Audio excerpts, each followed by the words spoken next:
Okay, yes, it's Wednesday at 6 o'clock. If you're new online, that's just what I always say. Because we get to heaven, there'll be no night. Always be daylight. No darkness, no sing the song, darkness will clear away. You get to heaven and it's not hopefully awake because it's already gone. So, good things. So, last week we started our conversation on Wednesday nights this summer. We just kind of, we didn't have really a plan because we had a lot of irons in the fire because we kind of talk about a lot of people's minds. And somebody asked, who was it, Jen? You the one who brought this up? Jeannie did.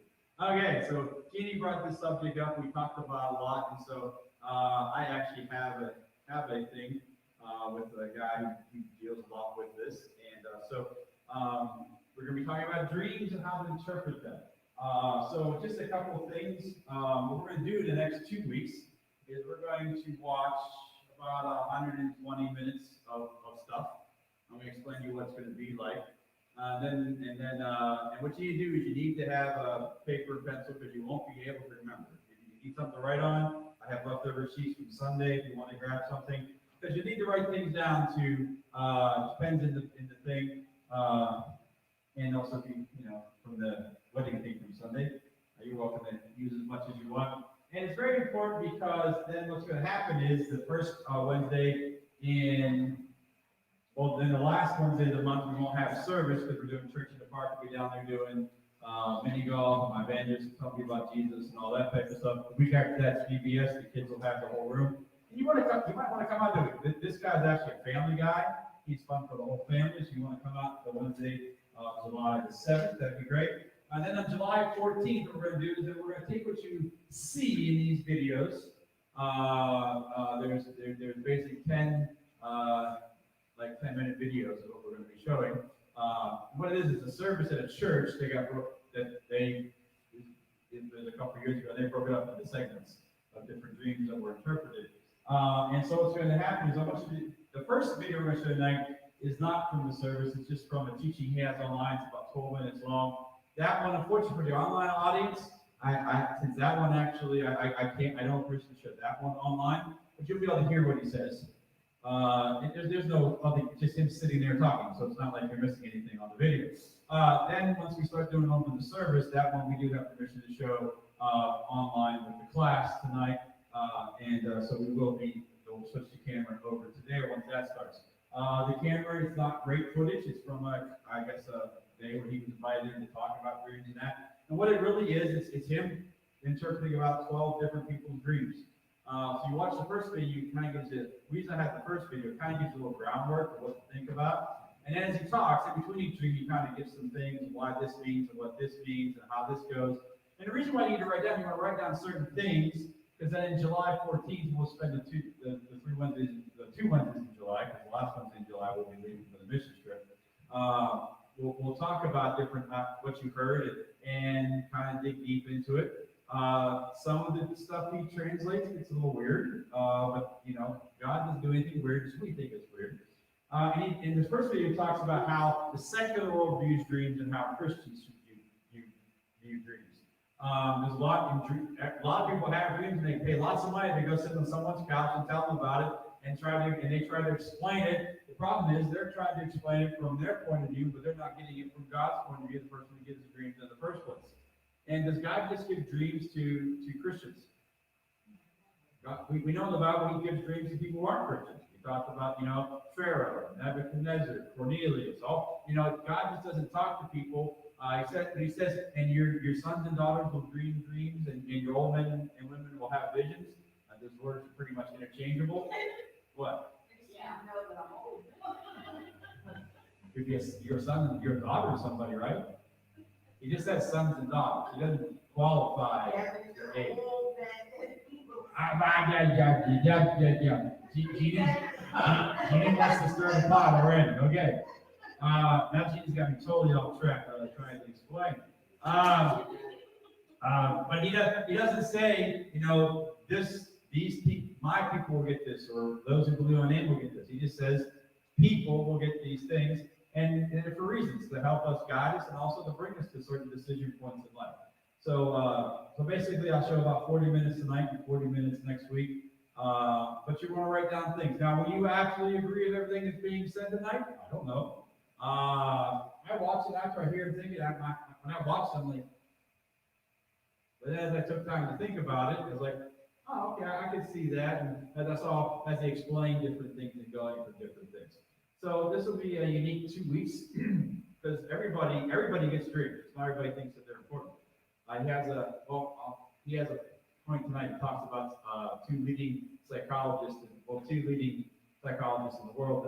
They're both dead now. And they had an interesting conversation about dreams and feeling that they missed the boat on some things, and which they did. So tonight is it, and then if you have dreams, you might say, I've seen some of that, because every dream has different pictures, everybody has different, you might see, oh, they have that in the dream, it's in my dream, so maybe it'll help you interpret something that's happening in your dream. And get the idea? So, and then the last 10 minutes to come down, if there's anything really burdening that you want to talk about before we leave, we can do that. But then, like I said, in July, come back with your notes and ask questions, and we'll go. And then we'll learn together, or we'll unlearn together. I don't know. Sometimes we have to unlearn things that become spiritual. Sometimes we have a way of thinking it doesn't quite get undone. Does that make sense? So you want to write some things down because it'll help you even before we start processing it in July. It gives you a chance to start processing on your own. All right. And actually, at the end, there's another one. He has an hour 20-minute video where he shares how he got into all of this and some of the things God did. But I'm not doing that one. I think you see him actually just interpret dreams like on the spot will help you with that. But this first one is just kind of backwards. So I'm going to take to the first one. If you're watching online, you'll be able to hear the first one, just not see the first one without missing anything. It's just him there sitting and talking. When he actually talks to live people at the church, then I will switch the video over and you'll be able to see all of that. All right.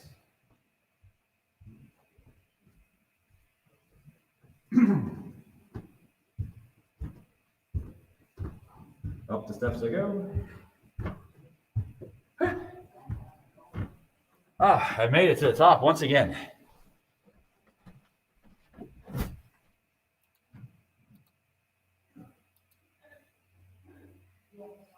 What do you think most people don't take their dreams seriously? Oops. Maybe even you. I forgot to plug in the sound to the computer. Okay, we'll start this again.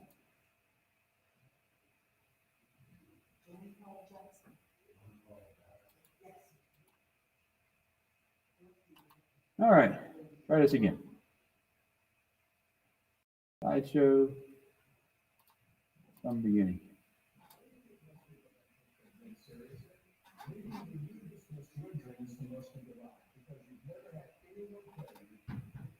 I'm working on it.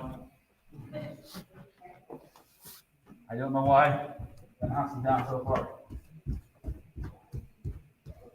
All it means is I will probably have to start over, right? Yeah, I know. If you're watching online, we have technical difficulties. I need to go get the sound fixed, and then we'll start over.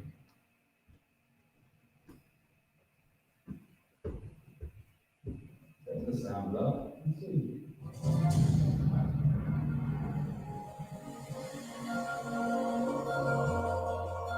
Okay, now we'll go upstairs and get started. Like many of you that are watching today, I've always been a dreamer. Ever since I was a little child, I had dreams. And as I grew up and became an adult, you start looking for understanding of what dreams mean from a lot of different sources. And so I didn't think that I knew everything. So I looked in all kinds of areas. I looked at the Jungian, the Gestalt, the Freudian type of dream interpretive models, and I couldn't really find what I was looking for. The problem I kept running into is this. Every time I tried to apply one of their interpretive models to a dream of the Bible, I never could come up with the same interpretation that the Bible came up with. That to me was problematic. If you have an interpretive process that doesn't agree with the Bible, then there's got to be a problem. I always wanted to come back to be biblically centric on dreams and understanding of dreams and the interpretation of dreams. So I had to find something that allowed that to take place. So I've looked and I've read books and books and books on this stuff. But there was in the process of all that, there was really a coalescing moment, a moment where I said something has to change. There's got to be someone that teaches something that's different than we currently see in books today, or even in CDs and DVDs and teachings today. What happened was, the coalescing moment was basically this. I was driving down the road, and I was traveling, and I think it was actually in California, but sure, it has nothing to do with California. That just happened to be where I was. I was in California, I listened to the radio, and I hear a dream being told. The dream was that a woman was standing in her house looking out into her backyard. As she was looking at her backyard, she looked at the swing sets, the children's playground equipment that were in the backyard, and noticed that the entire ground, especially underneath the playground equipment, was covered with dark black spiders. She became alarmed and went to the store to find something to kill the spiders. And in talking with the manager of the store, the manager said, you don't need to get something to kill the spiders. You need to have something that will kill what the spiders live off of. With that, she got something that would kill whatever the spiders lived off of, and went back home, and I guess the dream came to an end, or that was the end of the dream. So the interpretation that the secular dream interpreter gave on the radio, because this is a live call-in program and dream interpretation on the radio, was this, that the woman was actually trying to get in touch with her inner child, and the playground equipment represented the inner child in the woman, and that the spiders represented obstacles and hindrances that was trying to keep her from getting in touch with her inner child. The store manager was simply letting her know that she needed to go back into her lifetime, what caused her to lose her inner child, and then to reconnect with that inner child, and everything would be okay, the spiders would go away. Well, with that, I nearly ran off the road. It was so irritating to me to hear that dream interpretation, because I knew why God gave her the dream. And by the way, yes, God did give her that dream. He really was wanting to communicate with her, but the interpretation was not given from a biblical standpoint. It was given from a psychoanalytical standpoint. So what was God really saying when he gave that dream to that woman? Why was it so important to God that he would give her a night parable that obviously got her attention, so much so she called into the radio program? What was so important to God to give that to her? Well, if I would have been interpreting the dream and I've been on the radio program, here's the reason God gave her that dream. You see, the dream was really God saying to her, there are issues that are bothering your children. The playground equipment represented where her children were growing up, what was going on with her children. Her looking at the back door was representative looking back into the history of the family. And so looking at the history of the family, there's things in the bloodline that are attacking your children, or getting ready to attack your children. And then going to the store manager doesn't represent the store manager. The store manager really represents a messenger of God. And that messenger of God is saying, look, don't kill the spiders. That's not the issue. What is causing the spiders to be there is the more important issue. What is there in the bloodline? What is there that you haven't addressed, you haven't gotten rid of in the bloodline, that is getting ready to impact your children? That dream was telling the woman, if you want to change your bloodline, come to me, basically the Lord, saying, if you'll come to me, I will remedy. If you'll look at your bloodline, I will tell you the answer. I will give you the antidote. I am my spirit. I am the antidote. I will give you the antidote. So here's the problem. That woman's going to walk away, and she's going to apply that dream to her life and try to get in touch with her inner child. Meanwhile, her children are going to suffer the consequences. Her bloodline is not going to be changed, all because it was a secular dream interpretation model versus a biblical dream interpretation model. And the rest is a sad story. I don't know what happened to the children. I don't know what happened to the woman, but I did know this. If she started trying to find her inner child and not trying to look at what was going on with her own children, the purpose for which God gave her that dream will go unanswered. And God will have said, I tried to help you, but you didn't come to me for the answer. That's why I'm doing what I'm doing. I'm trying to help the men and women like you right now watching Dreamopedia. I'm trying to help you understand this incredible God that we serve and what he has given to us to be able to prepare us for what is coming and to remove from us what might hold us back from the purpose for which you were created.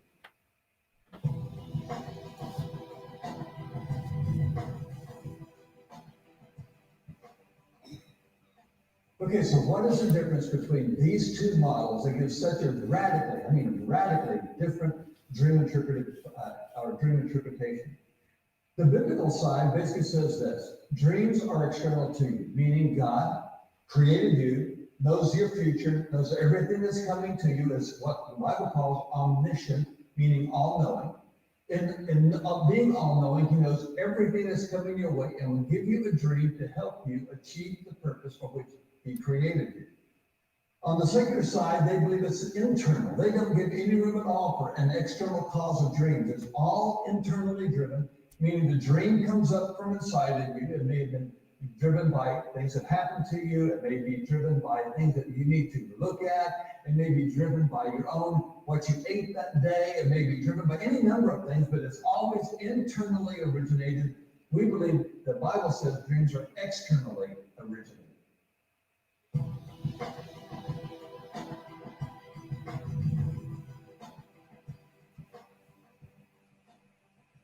Well, here's another difference.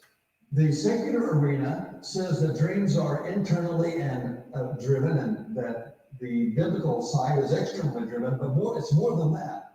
It actually comes down to eternal versus temporal.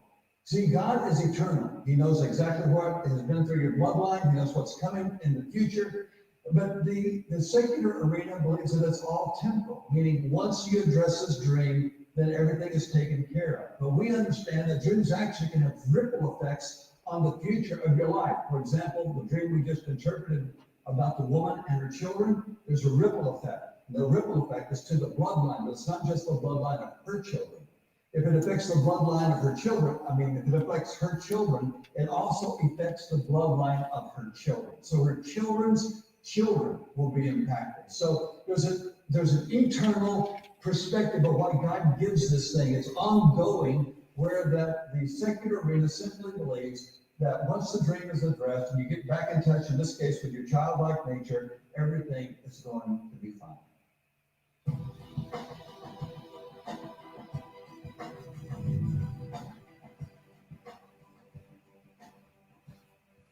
Okay, so here's another difference between the secular and the biblical interpretive models.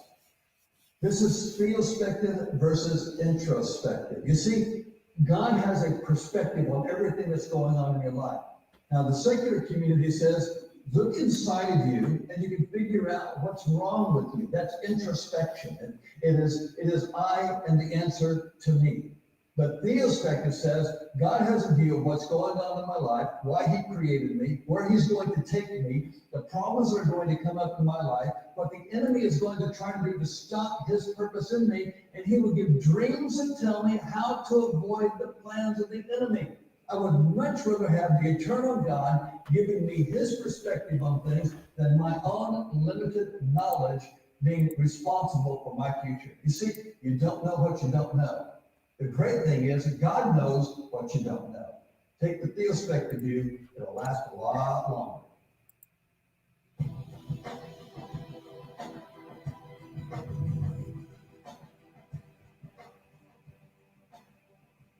The Bible says that there may be many meanings to a dream. There's a literal meaning, there's the allegorical meaning, there's a mystical meaning, and there's a predictive meaning to dreams. Whereas the secular community only says there is a singular meaning, and here's what the dream means, and it's all about your psyche doing its psyche thing.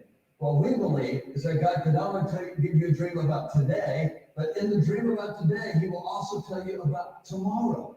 What's going on in your life right now, what's going to go on in your life tomorrow, what is going on in your life 10 years from now, what is preparing me to do for the next day. I just read a dream, won't go into it because it's too long, but I read a dream I had 10 years ago to my staff just this very week.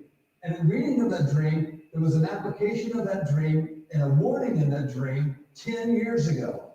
Now we're right back at the same place. We've moved from one geographic area to another geographic area, and the Lord brought the dream back up and says, now here's the next meaning of the dream you had 10 years ago. There's layers and levels within dreams of God. He is so majestic. He isn't limited to one single line of thought. He builds into a dream multiple facets that will keep you intrigued for the rest of your life. And we'll just this is right on the spot dream interpretation stuff. Okay, right back here, right behind you, right there. Yeah, did you go up here so I can hear you? Let me just say this.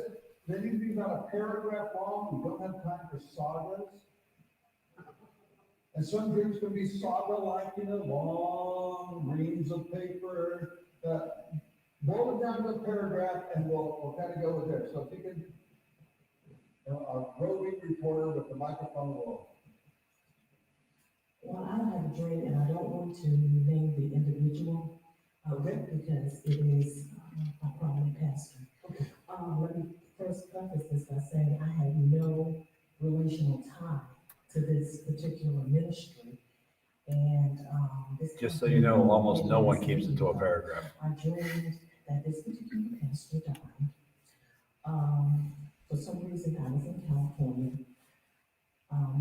where the ministry is, and I realized that he had died, and I was going to his funeral. For some weird reason, this pastor was living in what we call the projects. I went and peered in the window of his home. His home was beautiful on the inside. At that point, his wife and his child or children had left. Once they heard his death, they just fled. I remember not having the proper clothes, because it was almost like I was on vacation for the funeral, and I remember getting this really ugly dress with these multi-colors in them. And going to his funeral, when I reached the funeral, there were people there were spectators there. I remember the casket. The casket was used. It was a brown wooden casket. So not a new casket. Not a new casket. It had a lot of dings and bangs on it. You could tell it had been used. In my dream, a particular star paid for the funeral. And when we went into the church, there were children in the church, but they were deformed in some type of way. And I saw the children, some didn't have legs, some were normal, but most of them were deformed. And it was almost, they wanted to perform, I don't know if they were going to sing or whatever, at this funeral. This particular pastors, all the pastors had abandoned them. They did find a pastor to perform the services. And that dream has just stayed with me for this time. Okay, so you didn't see any blood, right? Yes, sir. No blood? Okay. Typically in dreams, when you see somebody dying, you see blood, that means they're probably going to die. When you don't see blood, everybody's going to die somehow. But the dream's not about them dying, it's about a whole different issue. So this dream is basically, if I can boil it down to like 3 or 4 major points. One, for you, you're in a multicolored dress. That means there is multiple ways that God is going to give you wisdom how to handle what He has just shown you. Because you put the dress on, right? Okay, so multicolored dress, multi-wisdom or understanding in the way you're going to handle the situation. Number 2, the children that were there indicate the fruit of what they had been given, fed. So deformity, because they had not been fed the pure food or fruit. Number 2, Laodicea said that they were rich, but they were poor. And the inside of the house says, I'm rich, but everybody knows it's poor. And then number 3, it basically says one or two things could happen. Either that Neo philosophy will change, or the ministry will not exist much longer. That's the essence of what that means. And the star that paid for the funeral Basically means that he had attached himself to a natural star. Meaning things that are meant to make you live. So, that's the meaning of the dream. Okay? I'm sorry, what? Oh, the casket being used is basically indicates that other men before him have had the same problem. And they all passed away, and all demised. They all had the same end that he had. Yes. What do you do with that dream? Nothing. Nothing. And here's why. Because you'll be given multiple levels of understanding at the needed time what to say. The idea is to stop that perspective and be a change agent so that he helps to make the change. So God's going to allow you at various times to get input into this pastor that will give the best opportunity for change to that pastor. The worst thing you can do is to say something, because then if you divulge it, you become under the same judgment. See, it's not judgment of what he did. It's anything that you have done that is likewise. None of us are holy. None of us are perfect. So anything that we do that is not perfect in God then gets judged because we didn't handle this correctly. So it's very important. Why did God give it to you? Because he thinks you can do it. And I think, if God thinks so, I think so. Okay? Yes? I'm putting on cement, and I'm viewing a ship, like a Carnival cruise line, On the ocean. on the ocean, a vast ocean. It's during the daylight, it seems like early morning, it's red on the bottom and white on the top, it looks fairly new. My family, my husband and my son-in-law are standing behind me. I'm viewing the attendees loading the boat underneath. My son and I have a telephoto lens. So it's a duck. It's a dock. We have a telephoto lens on our right shoulder. And I tell my son to go and give it to the attendees to put in their boat. As I am telling him that, he's almost there at the boat. I hear a surround sound voice of God saying, "Do not get on the boat." I scream at my son and say, "Pull the cameras back." He pulls them back and he comes up and says, "I got it." I'll go to the right and there's a little hut there that I say, "We're never going to see our luggage again." A very peaceful alternative that said, "We need to buy some clothes." I'm the only one that purchases clothes. I look and there's sales everywhere and I said, "I need to buy safari clothes." I buy one outfit and I feel favored that I got it at a very good cost. I go back and I see that there's a gentleman that has a white turban on. It looks like Sullivan Balani. He has a handle button and he looks with a smile and the see on his face. He pushes the button. The button releases a missile that hits the boat and it goes into hundreds of thousands of little pieces. Then I see the word March/April and I see the word color. Color. Color. Okay, got it. Okay, so here's basically what God was showing you. He was showing you that this would be obviously some type of terrorist activity regarding shipping companies. So here's probably going to happen in the March-April timeframe, between March and April. It doesn't say what year. So we just got a March-April timeframe. Number two, it says that you may have been involved in a cruise or told you not to take a cruise. The telescopic lens on your right shoulder, right is what you have faith and strength to do, left is what you were called, born to do. So you have, because of your gift, that you have the strength to believe that when you see something, telephoto means into the future. When you see something that's coming into the future, you have the ability to do something either about it or to avoid it. You wouldn't be bought new clothes. New clothes means that it comes with changing the way you're thinking, changing the way your lifestyle, changing the way that you perceive things that are going on. Then watching, obviously, the person pushing the button of the detonation of the ship basically says that there's going to be attacks on ocean-going vessels. And it's not just the pirates, the Somalian pirates. It was actually type of terrorist type of activity. So that was a prophetic dream, not about you so much. Okay? And God does that. See, God speaks from the outside. God knows the future. God gives us prophetic dreams. When you read the writings of Young, when you read the writings of, and the Gestalt philosophy, you recognize that they will have always had a quandary. That they did recognize that certain dreams predicted the future, but they don't know how that happened.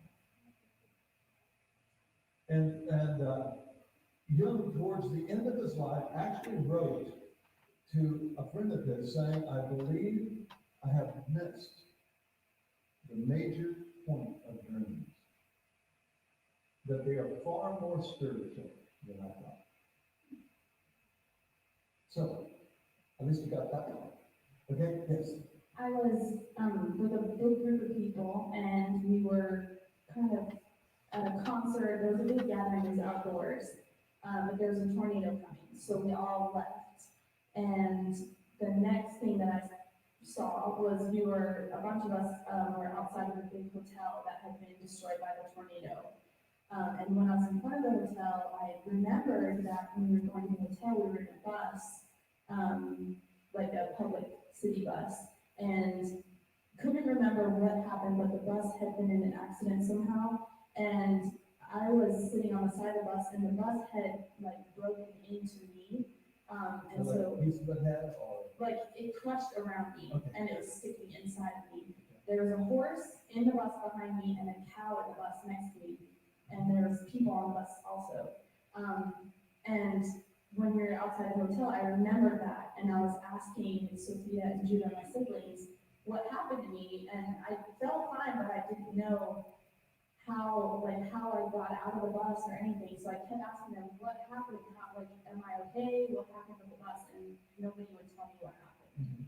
Now, you remember who's driving the bus? Nobody, you can't remember that. Okay, here's what the dream simply means, is that something that you're involved with, trying to get you from one place in your life to another place in your life, that is going to break apart. You're going to be okay in it, your children are going to be okay in it, don't be distraught when that happens. But, there may be some damage, but it won't be physical, it won't be physically, it won't be that painful. Maybe just some pointing, but it's letting you know that something that you're involved in is going to kind of collapse around you. Okay? All right. And so why would God give you a dream like that? Yeah, to prepare you, to warn you, so that you know, okay, I need to be careful of what I get involved with. I need to be careful of what I'm doing, and I might need to reevaluate what I'm doing. Buses are temporary things. They get you from one place to another, but they're not meant to last a long time. Houses are more long-lasting.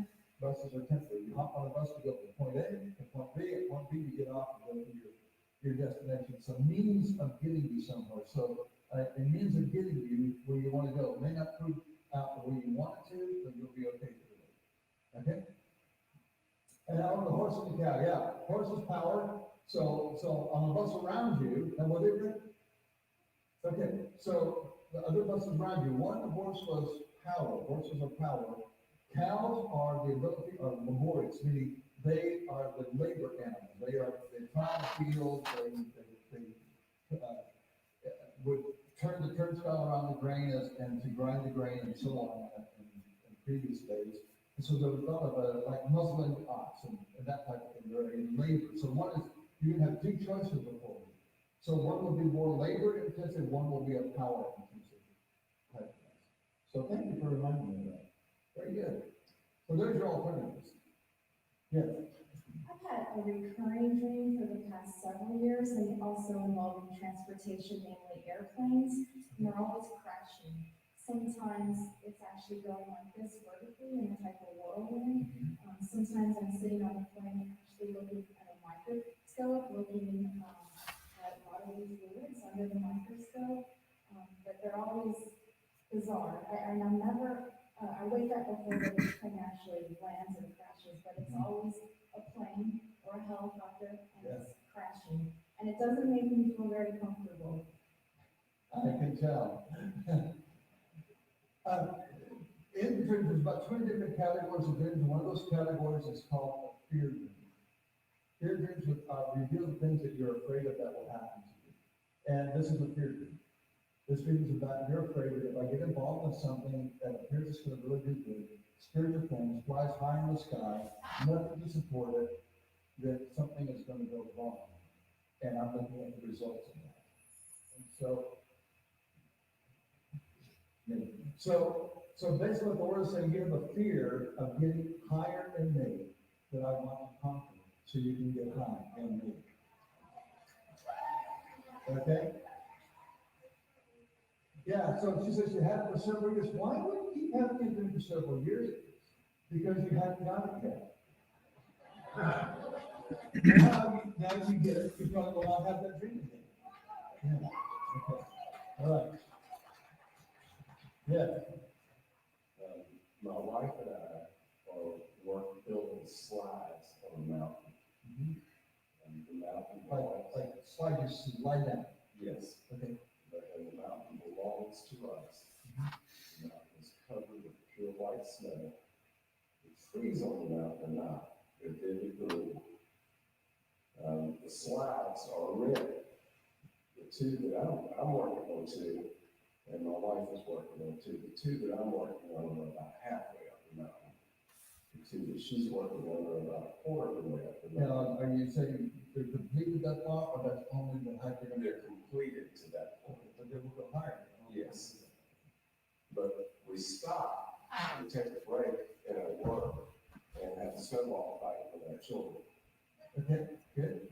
And while we're having that snowball fight, a lot of other people come and get behind us on the mountain. And I have the sense that they're coming to help finish the work. They're all wearing red, and the slides are red. Okay, then your dream is.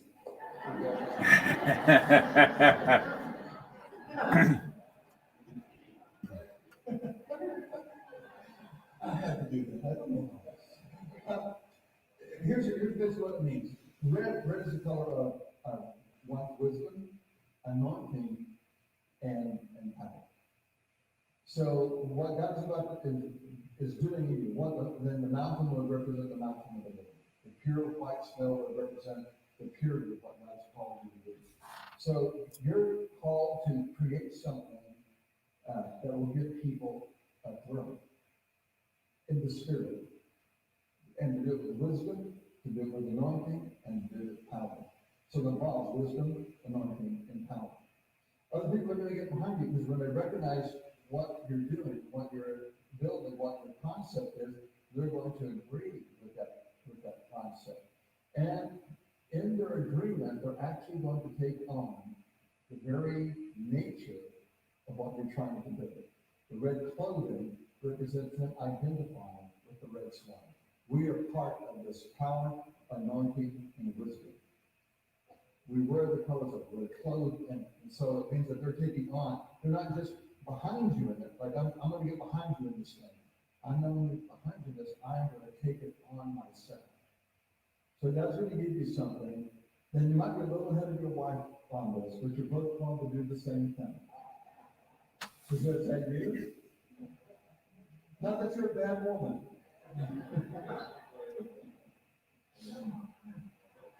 But it may mean that you had the idea, you started on it, and she recognized it as really establishing. She jumped into it. The snowball fight means in the process of doing all that God's called you to do, never stop having time to play. Well, that, and here's why. Play stirs creativity like nothing else will stir. You'll come back from play and be far more creative than you spent that whole time trying to be creative. You have to disengage in order to be creative, to have revelation. You have to disengage to have not engaged in. So too many times we pastors, we leaders get to say, I've got to stay engaged, I've got to stay focused, I've got this. No, but the reality is, I got to go play. Let the computer process everything, and when it's through processing everything, the answer will surface, and I'll be ready to go. But it will not surface if I keep taking information in. It just adds to the computer trying to process all the stuff that I'm trying to take in. So there's no time for it to process. You have to get away and play to allow it to process. Okay, that's what the snowball wants on that. The green tree with no snow on it means it's going to be surrounded by light. Light, and green's the color of conscience, and so God's gonna, and the conscience is one of the three parts of the spirit. Spirit is wisdom, communion, conscience, and one of the three parts of the spirit being conscious is that He will tell you when to go, how to build it, how to shape it, how all this. He will surround you with His word and His feeding Him to let you know how to build what you build in the business. Okay, that's good. That's good. That's good. All right, you think his was weird. This is Jeannie. And I teach class in the last. It's my passion. And I also talked to a friend of mine about the book series Left Behind. So it's my favorite thing. I'm with the saints. We're in the end times. We're trying to harvest souls as fast as we can. We're hiding from the Antichrist. We're in a beautiful house, but we aren't living in the house. We're living secretly in the basement. In order to get to the basement, you have to step in the bathtub and flush the toilet. Understand? And then the bathtub goes down, and you're down, and then where the saints live. I have a very creative mind. So, anyway, so that was the first part of it. So I was with my Bible study ladies, and we were all the same. And then the second part of the dream, it sort of just morphed into this other dream. Again, we were all together, the Bible study group. We were on an airplane. So is it like scene 2, or is it the same?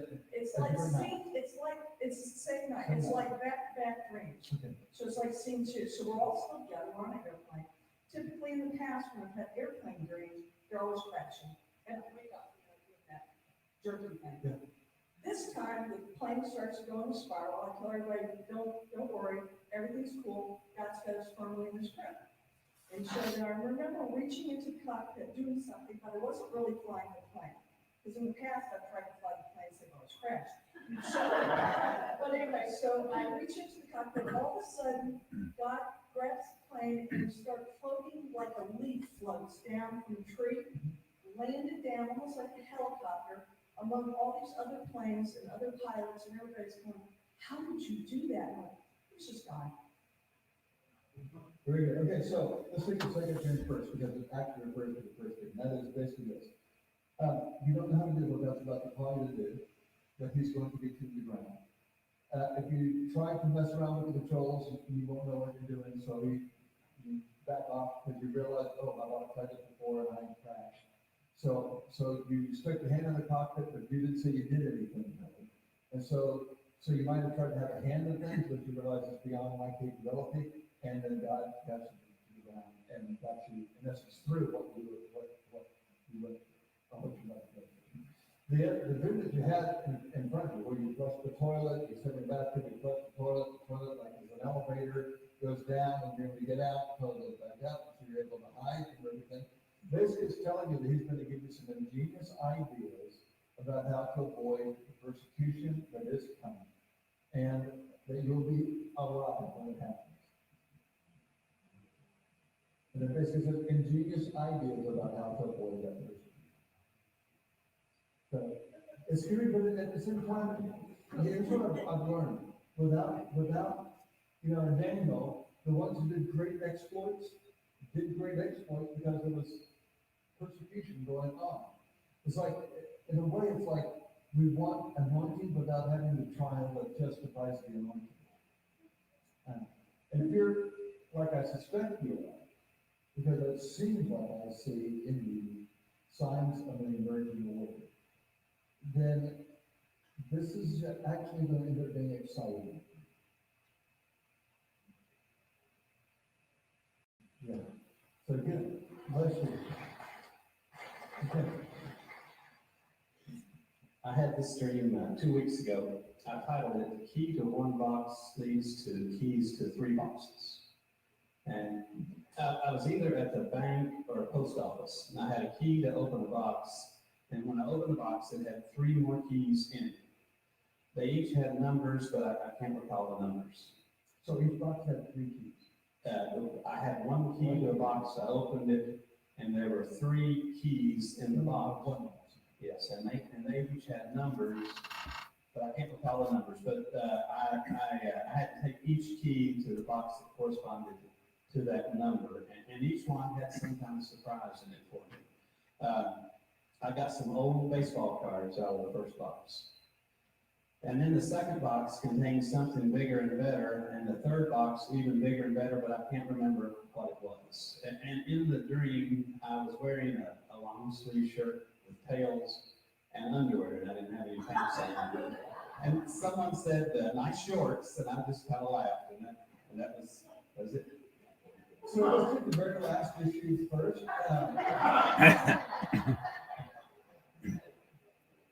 Probably no one in here has not had a dream that you either were naked or wearing your underwear or something that's embarrassing to you. Here's what that basically means. It means, God, you are a transparent person. It's a sign of transparency and vulnerability. So that is really very good. Okay? So now, you got a key. It took you to a box. You opened up that box and had 3 keys. Okay? Which is very easy to identify. Those 3 keys that you're going to be given to something you're yet to do. Okay? One of them actually you have one. And that was the key to the first box that had the old baseball cards in it. Now, the old seems to indicate that it happened when you were young. Okay? The baseball cards indicates that you may have thought it was a game, but it was actually preparing you for the next 2 boxes. So the next key, you opened it up, you don't know what it is, but it's bigger than the baseball card. And that's because you don't know what it is, you haven't got there yet. After this comes a bigger box than that, and started with what you thought may have been a game, or insignificant, or just fun, but it prepared you for things that you get at hand and will come after that. The last one being greater than any of the previous 2. Okay? Yeah, that's good.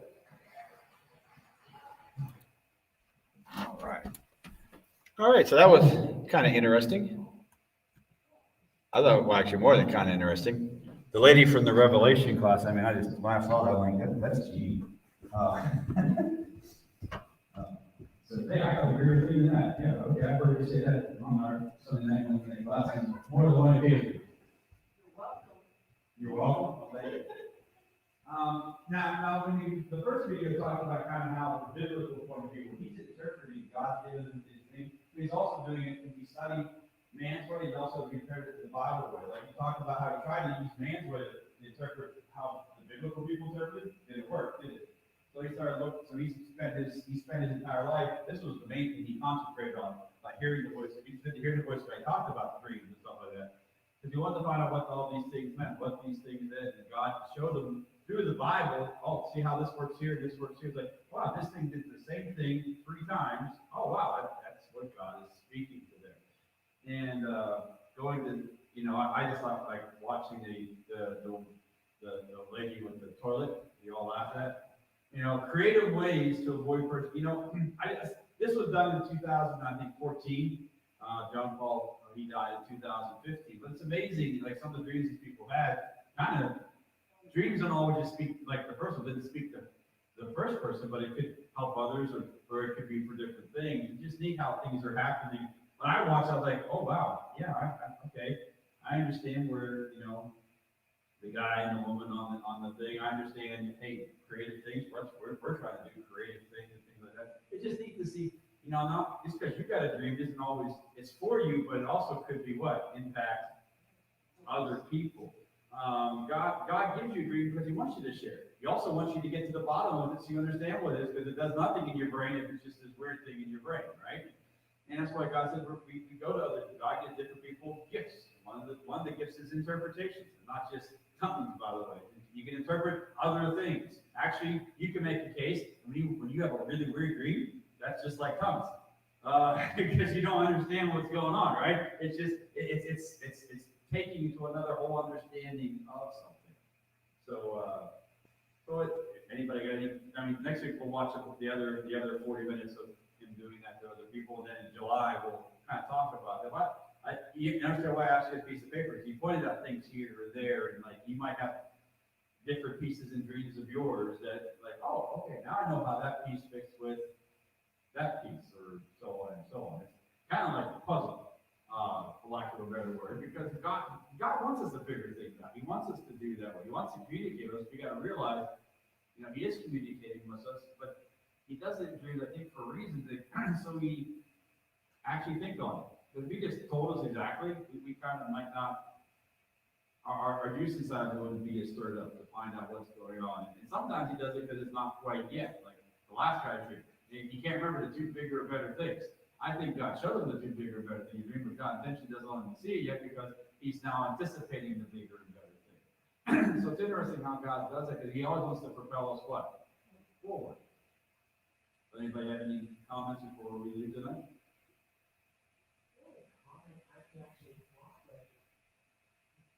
I had a dream like, I know I didn't know it very years ago.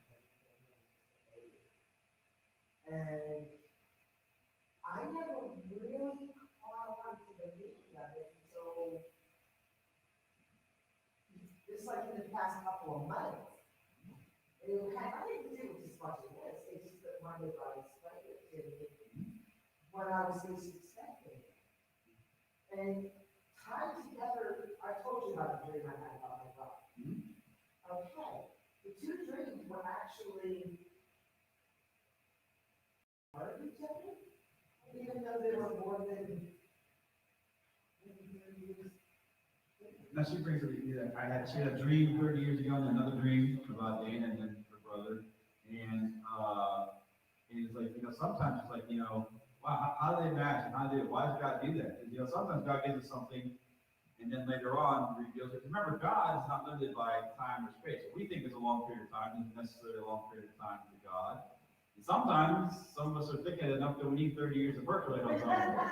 I'm just being honest, because sometimes we get some, you might have got that period of day because you were in the spirit, because I also know a little bit of your life. At one point in your life, you were more closer to God, and you went away, and you came back. Well, what if God doesn't give it to you at that, like you said, God knows our life, He knows what's going on. What if He gave you that dream at a different point in your life, and then you totally dismissed it as just some kooky thing rather than something that God was speaking to? So God has a reason for why He does things at certain times in certain places. If you try to figure that out, you're going to go nuts. About the first dream, it also was about my brother, in the same red car, and. Well, you got the colors, okay. Yes, I dream color, always dream color. I only see very vivid colors. Yeah, that's typically. I only see very vivid colors. I always do. Well, apparently God wants to talk to you a lot. Apparently God wants to talk to you a lot. Actually, one of his classes, he talks about color is the sign of God. Most people just read black and white. That's actually a scientific thing. It's actually, if you read science, they'll tell you they'll tell you it's impossible to see color in your dreams. That's actually, it's in the textbooks. But that's how God differentiates it. So if you're dreaming in color, you should be paying attention. But what I was telling you is, no matter what I try, my brother is not going to follow me in the direction that I tell. He's actually trying to, it had something to do with me going into a church and I was getting married. I never saw in prayer that I was getting married. And my brother kept trying to take me away from it and saying, you can't do this. And I said, I'm going to do it whether you want me to or not, because God can't follow me. And it never came back to me until after I had the other dream after my brother's suicide. And it was that my brother would never follow where I was going. And I had to drop him back off at the church. And then he kept crossing this bridge, but I couldn't cross that bridge with him. Really, I got put this thing together. I'm not a dream interpreter. Like I said, you didn't see the groom, but the groom, you were wanting the things of Jesus, and he wasn't. You couldn't go with you. choice. Susie, you got a comment?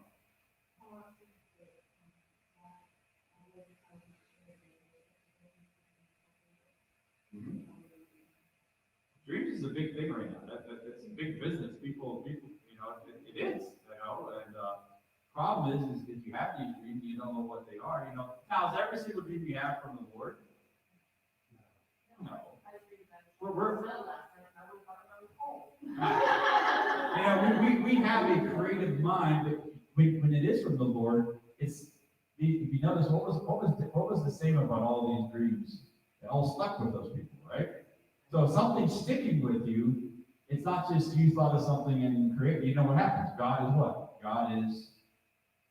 God wants that thing in you for a reason. He wants you to find out about that, you know, and sometimes you learn from those different things. I learned from the dream tonight about the mountain, that I need to play more. I'm always pushing for the next thing. I don't take a lot of breaks. My wife's looking at me. And she said, boy, I've been trying to tell him that for 48 years. Okay. All right. But, yeah, I have balance, I think, but maybe I don't. I don't know. Yeah, I know. I got that. Okay, Jeannie. Lord help me. All right, but pay attention. You actually have a comment, or you just raised your hand? I saw this, and this. So.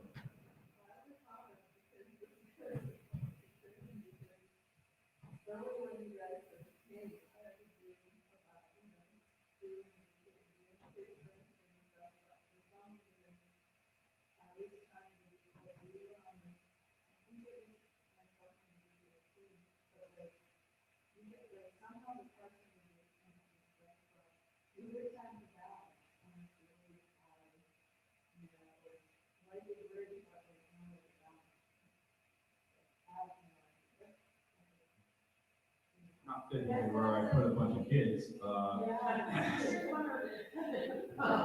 What'd you say, Elizabeth?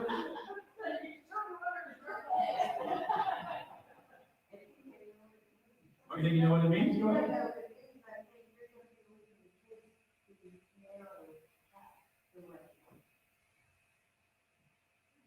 Now that could work. That could be. That's why it's great to talk about these things and open. And when we're done in accuracy, the next one, you'll hear a lot of more allegory and things that he pulled from the Bible to explain things.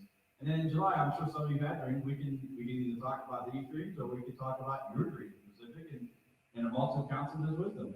God can move on all of us, and you know, he can talk about different things. I personally, I dream a lot. Sometimes they're my dreams, sometimes they're God's dreams, sometimes I don't know which one is which. But that's okay. That's all part of the process of learning that. But it gives dreams to do. I do know I've had many dreams that have just stuck with me for a long time.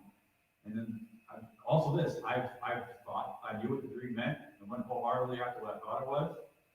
And I found out it was not what God actually wanted me to do, but he allowed me to go make a mistake so I could what?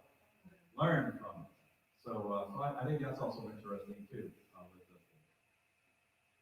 All right, well, it's 7 o'clock. Oh, okay, Susie, one last, you can finish this up.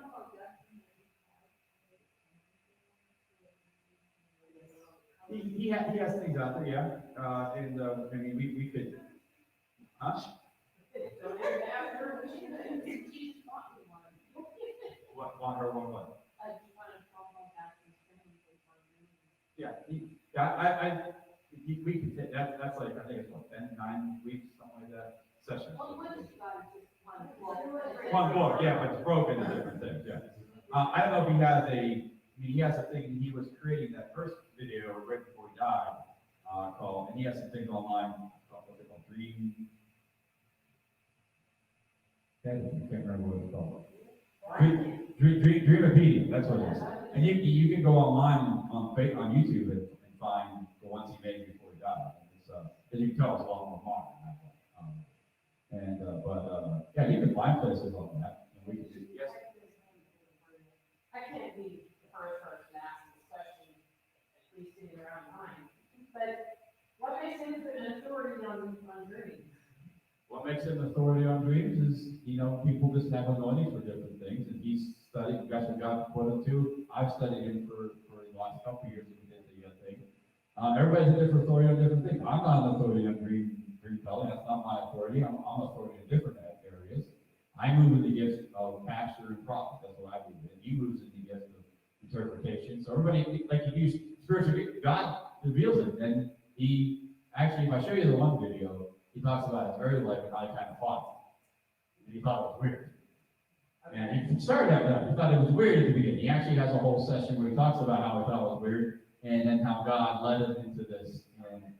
And another reason you know his authority, because he tells dreams and you see them actually come true in the people's lives. A lot of these people in this video later on testified, some of his written material, these same people, that what he said actually then came to pass. So how do you know someone's an authority? God puts a stamp on authority by things happening. Now, some of the dreams might never come forward. Some of the dreams that you have based on the choices you make, like the guy and the woman building the tube up the side of the mountain. If they choose to stop doing that, then guess what? It won't finish, you know. One of the things I got from that one was, you know, he didn't hit on it, but the tube was like a quarter of the way this way up, that they still had a ways to go to finish the project. Yeah, because she wasn't as good as him. We were guys on kidding. No, she just came on, he was saying she got on board later than he did, that's all. Well, Yeah, I was not familiar with it at all, and I just wondered, like, well, the part of my job as pastor is to find people who have good training. Now, I got introduced to him by my mentor in life, which is Greg Phillips. And so I find people, I don't just go, oh, I can Google Dream to get anybody to show you on the screen. I spend time researching people and going, like when, I bring someone to this church, I know them. When Robert comes to the Vessel Park, he's a great event. I have proof of that. When I brought Carl for the day of Pentecost, I went to see, I took him out to lunch, I heard about him, and I showed up to his dealership unannounced to actually see if this fireside room and actually do what they say they do. His son never met me, so I got to see him try to, hey, you need healing. It's like, well, you don't know who I am. That's good. You're doing exactly what I heard that you actually do. Some people put on a front, and things like that. So it's all about going and researching things. Like when we did the class on hearing the voice of God, dreaming is part of hearing God's voice. Sometimes it's even a better way because it's kind of like this live action thing that you can pick apart. Nothing wrong with questioning. You know what? A lot of Christians, but that's what makes a good Christian. Christians should always question everything. Now, let's just go with that. Christians who don't question anything are the ones that get led astray, like we talked about in headlines class, and the churches that are talking about. But then there's also the other side where Christians question everything and they never act and they never wait for the answer. See, you can go to the stream, you question everything, but also be able to stop and say, God, what are you saying? If you have some questions that Christians that question everything, and they never get anywhere in life because they always think there's something evil beyond this or that, and they never take time to ask the question, and then what? Hear the answer. I've met many of those people, and they go, I know exactly what's going on. How do you know exactly what's going on? You keep asking 8 million questions and never actually getting the answer. It goes back to Matthew 18. You question and then let someone respond. God's the same way. But you have both ends of Christianity. You have those who just are lemmings and running off the side of the cliff, not knowing that they're about to die. And you have ones that keep running into the wall. Those are the people that question, and never actually take time to what? Listen or talk to somebody. Wisdom and multiple counsels. So there's that thing. God doesn't want you to be a lemming. He doesn't want you to run to the wall. He wants you to ask questions, but then be able to listen. So if you look at the Bible, that's how it plays out through. That's why dreams and vision, they get us to question things. And you shouldn't just take somebody off the face value. You should know, hey, ask questions. You should know, when I came here to get interviewed, they wondered who I was, and I had to prove all that stuff. But now you see what the fruits of the pudding. I'm not perfect, but I do follow God with all my heart. We make the right choices. If I'm going to put something on the screen, or I'm going to bring I'm teaching, or someone teaching, I'm going to research it. When I did the thing on Francis, I just picked Francis Jansen, some famous pastor. I've studied him for a long time. Him and I think the same way. And so I like him a lot. I have never seen him do anything that I think is suspect. We all do maybe make mistakes here, there, and everywhere. I've also seen that man standing in front of a bunch of people saying, you know what I thought, isn't right anymore. That's a good sign of someone who actually is. Mhm. So those are all important things of how we pick who we show and what. Because otherwise, because if you're the one, if you go on YouTube and Google talk about dreams, you get every part of the spectrum.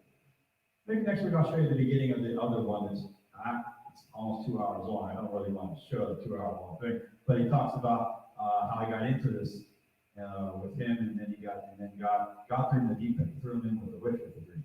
So it was pretty wild. Pretty neat. And sometimes God does it. He takes us and sometimes he lets us play around in the kiddie pool. Sometimes he just drops us in the deep end. But when he drops you in the deep end, that's when he knows you can make it. Like one of the dreams tonight, the person on the plane, don't mess with the plane. Just realize you're going to make it. You know, sometimes we just got to realize, hey, we're in a bad situation, but we're going to make it. But don't try to fix it yourself. You know, because remember the plane and they all crashed. When she decided to just look in and not touch anything, it didn't crash. And sometimes we got to do that because sometimes we put our hands on the controls too much. And that's what we're taught in America, right? You're in control, right? Our thing is to let go of the controls and then let the plane flutter down nice and softly. We don't like to not be in control, don't we? You know, it's who we are. You know, someone else, you know, we just can't give that up. All right, so next week we'll do the last half of that session with the church, and then like I said, write down notes, think of things. Then in July when we come back, we'll talk about either these dreams, pick them apart, or if you have dreams, right? What did all these people do? They all wrote their dreams down. Remember them. Hey, write it down, bring it in, and let us see what it is. And if you don't remember it, that's God doesn't remember. You will.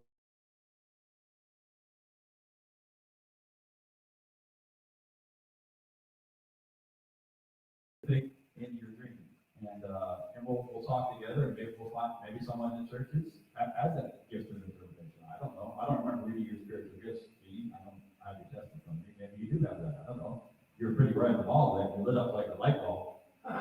So, and you know, that's another reason how you know somebody is. You know, someone's just trying to fake their way through it. The other person, when they really have it, they just light up and go. Because if you either have it or you don't. It's real simple. You know, if someone goes, well, I'll take a step. Well, they probably don't got it. All right. Well, have a great evening, and we'll see you all Sunday.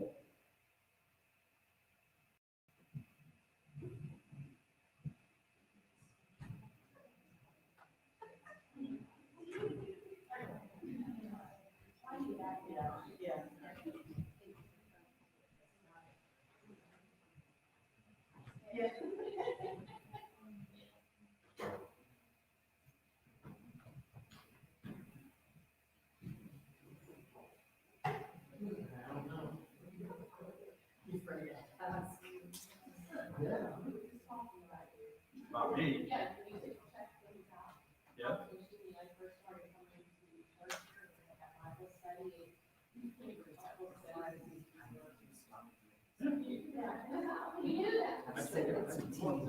You know.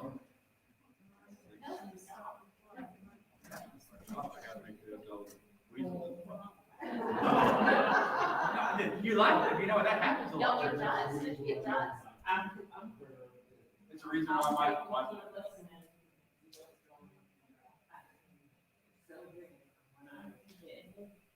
that I can still see growth in my mind. But I'm thinking like we're getting younger input and feel for, and we'll see if something doesn't show up through it, gives me something. But sometimes let things in and then you get it.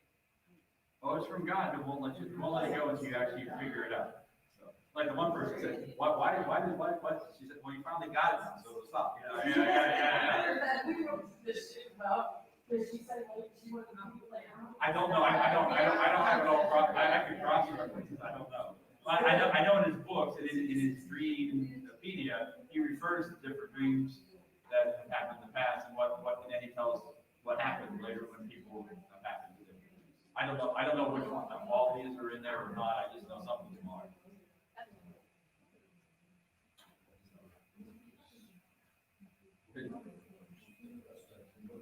No, the one I have is just a dream journal.